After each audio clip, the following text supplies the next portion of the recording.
Hi, this is Dr. Derek Mahony. I'm a specialist orthodontist here in Sydney, Australia, and I'm here to talk about an Australian invention which is called a Myospot. What is a Myospot? It's a small adhesive biodegradable disc that adheres to the roof of the mouth, and its goal is to guide the tongue into the correct position to rest on the palate. For those of you out there doing mewing, this is a great way to help you to put the tongue in the right position. Myospots are made of a safe, natural, biodegradable polymer that's listed on the Australian Register for TGA. Before this, I was using a product called stone adhesive wafer, which is the more common product.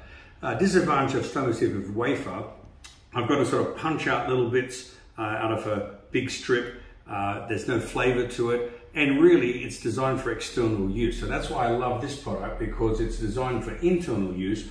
It's flavored. I'm very proud that it's an Australian product. It's manufactured at a top quality pharmaceutical facility in Switzerland. Each spot lasts for about 45 minutes of tongue elevation exercise.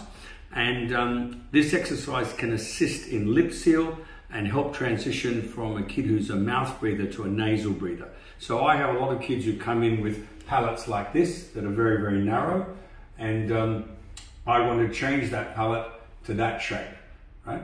Now what helps me is the action of the tongue.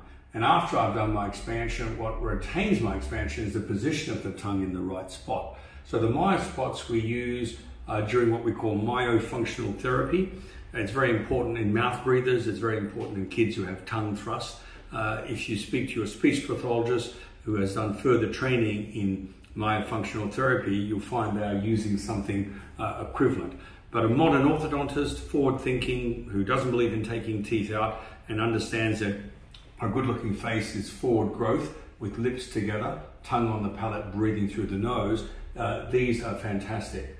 So just a little clinical tip, and also to help parents and patients at home to try and get the best out of mewing. This is Derek Mahony signing off. Thanks for listening.